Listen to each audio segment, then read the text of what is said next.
क्या आप किसी देश या स्टेट की सरकार को एक महीना, एक सप्ताह या 2-3 दिनों में गिरा सकते हैं? Is it possible?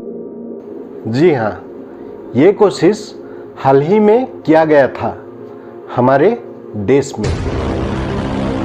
But how? क्या आप लोगों ने कभी जिन शार्प थ्योरी के बारे में सुना है? नहीं? ये थ्योरी आपके साथ यूज किया जा चुका है। यस, ये जिन शार्प थ्योरी या जिन शार्प सिद्धांत हमारे साथ यूज किया जा चुका है। नहीं समझे? आइए आज बात करते हैं जिन शार्प थ्योरी और एक सरकार को किस तरह से गिराया जाए इसके बारे में। साथ ही आप जानकर हैरान हो जाएंगे किस तरह हाल ही में ये थ्योरी अप्लाई किया गया था हम भारतीयों के साथ। जिन शार्प अमेरिका का एक राजनीतिक विश्लेषक और राजनीतिक विज्ञान का प्रोफेसर। उन्होंने कई किताबें लिखे थे, जैसे the politics of non violent action from dictatorship to democracy.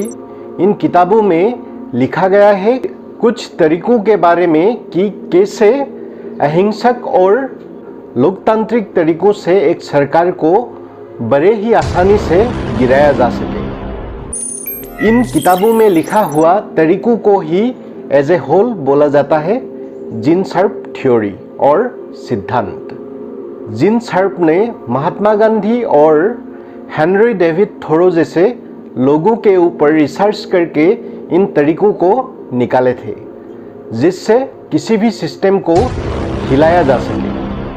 उन्होंने बताया कि ये तरीके मोटे तौर पर पब्लिक, सरकार, सिस्टम को अहिंसक और लोकतांत्रिक ही दिखने चाहिए। इनमें शांति और कानूनी तरीके से ही मांग की बात होने चाहिए, लेकिन पब्लिक और सरकार के नज़र से छुपाकर इसके पीछे का उद्देश्य होना चाहिए सरकार और सरकारी सिस्टम को धराशायी करने का, पूरी सरकारी मशीनरी को फेलियर करने का, ताकि सरकार और सरकार को शक्ति देने वाला सिस्टम वीक हो जाए, कुछ काम ही ना कर सके, जिससे सरकार खुद ब खुद टूट जाएगा। यही है जिन शार्प सिद्धांत या जिन शार्प थ्योरी। जिन शार्प ने अपने किताब फ्रॉम डिक्टेटरशिप टू डेमोक्रेसी यानी तानाशाही से लोकतंत्र तक इसमें 198 तरीकों के बारे में बताया था, जिन्हें यूज करके एक सरकार को गिराया जा सके। गाइस, जब आप इन तरीकों के बारे में जानेंगे तो तब आपको फील होगा कि इन 198 तरीकों की ज़रूरत है ही नहीं। इनमें से कुछ तरीकों को यूज करके ही एक सरकार को बड़े ही आसानी से गिराया जा सकता है। जिन शार्प सिद्धांत के अनुसार सरकार के अगेंस्ट में प्रोटेस्ट करने का विषय जो भी हो, लेकिन प्रोटेस्ट इस तरीके से करना चाहिए जो दिखने में अहिंसक और लोकतांत्रिक ही दिखे, लेकिन सरकार किसी भी तरीके से कोई एक्शन ना ले सके और सरकारी नीतियां, सरकारी सिस्टम फेल हो जाए। यहाँ जिन शार्प ने लोकतांत्रिक प्रोटेस्ट के नाम पर ऐसे कुछ तरीकों के बारे में बोला भी है जिससे सरकार और सिस्टम फेल हो जाएगा, जैसे कि किसी जगह में आकस्मिक तरीके से बड़े पैमाने में प्रोटेस्टर्स को जमा करना।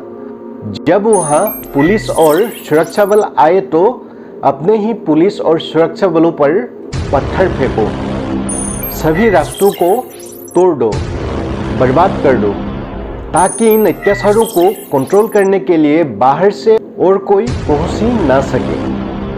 आसपास में अगर कोई फायर ब्रिगेड का गाड़ी है तो उन गाड़ियों को पहले तोड़ो, जला दो, ताकि जब आसपास के दुकानों में, घरों में आग लगाया जाएगा तो ये फायर ब्रिगेड वाले आग बुझा ना सके। आसपास में जितने भी सरकारी ऑफिसेस हैं, बैंक्स हैं, उनमें आग लगा दो। अगर सुरक्षाकर्मी एक्शन पर आए तो महिला और बच्चों को आगे कर दो।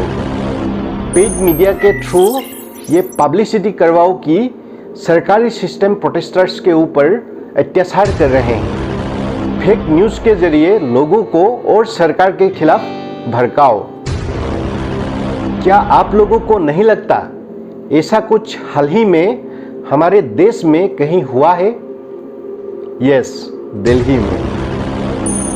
दिल्ली प्रोटेस्ट एक वेल प्लान्ड चाल था ताकि भारत सरकार को उसके राजधानी में ही दबोचा जा सके, जहां जिन सर्प सिद्धांत के अंतर्गत तरीकों को बड़े ही होशियारी से यूज किया गया था। दिल्ली के दंगों का ना तो CAA से कोई लेना देना था और ना ही हमारे मुसलमान जनता से, क्योंकि आप कितने लोगों ने पहले ये जिन सर्प थ्योरी के बारे में सुने थे, लेकिन जो मास्टरमाइंड्स इन दंगों के पीछे थे वे जिन सर्प सिद्धांत को अच्छी तरह से जानते थे।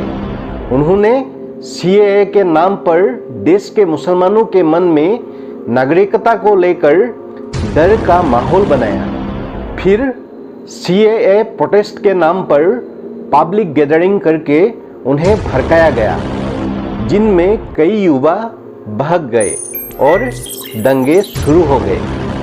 दिल्ली प्रोटेस्ट के नाम पर जिन सर्प थ्योरी को फॉलो करते हुए पहले महिलाओं और बच्चों को आगे करके आने जाने के रास्तों को बंद कर दिया गया। फिर बहके हुए साधारण मुसलमान जनता को धरने में बैठने के लिए उत्साहित किया गया। दिल्ली के दंगों के लिए आम आदमी पार्टी लीडर ताहिर हुसैन के घर में एसिड बम, पेट्रोल बम के साथ साथ हथियार भी मिले।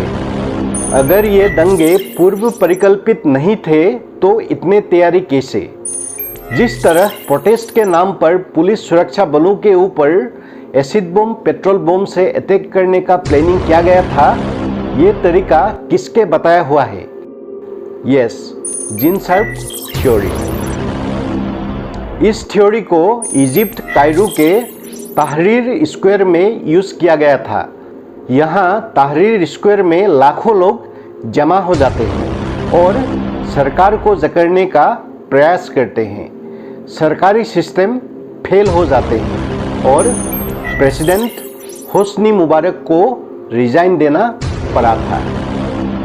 रशिया के विरुद्ध यूक्रेन में भी ये सिद्धांत यूज किया गया, जहां लाखों लोग यूक्रेन में अलग अलग जगहों में जमा होते हैं, सरकार के अगेंस्ट प्रोटेस्ट करते हैं, बैंक सरकारी दफ्तरों को बंद कर देते हैं। वर्तमान अमेरिका में डोनाल्ड ट्रंप सरकार के विरुद्ध भी जो सिचुएशन क्रिएट हुआ है, इसके लिए जिन सर्प सिद्धांत को ही यूज किया गया है। गाइस, अगर आप लोग दिल्ली एंटी-CAA प्रोटेस्ट दंगे हो, तहरीर स्क्वायर प्रोटेस्ट हो, रशिया के अगेंस्ट यूक्रेन की प्रोटेस्ट हो या अमेरिका में डोनाल्ड ट्रंप के अगेंस्ट प्रोटेस्ट हो, इन सभी इंसिडेंट्स को मिलाकर देखिएगा तो सभी घटनाओं में सिमिलरिटीज मिलेंगे। इन सभी घटनाओं में सरकार, सरकारी नीतियां और सरकारी सिस्टम को नाकाम करने का कोशिश किया गया, लेकिन इन सभी प्रोटेस्ट को अहिंसक और लोकतांत्रिक ही दिखाने का कोशिश किया गया है, जिसका मतलब साफ है कि ये सभी बातें एक ही सिद्धांत के ऊपर बेस्ड है, जिन सर्प थ्योरी। तो गाइस, दिल्ली एंटी-CAA प्रोटेस्ट के बारे में अब आप लोगों के क्या धारणा है और जिन सर्प थ्योरी के बारे में आप लोग क्या बोलना चाहेंगे? आप लोगों के कमेंट्स नीचे ज़रूर शेयर कीजिएगा। इस वीडियो में इतना ही। अगर आपने हमारे चैनल को अभी तक सब्सक्राइब नहीं किया तो काइंडली सब्सक्राइब कीजिएगा, ताकि आगे आने वाले वीडियोस के इन्फॉर्मेशंस आप लोगों को मिल सके। जल्द ही मिलते हैं नेक्स्ट वीडियो में। जय हिंद।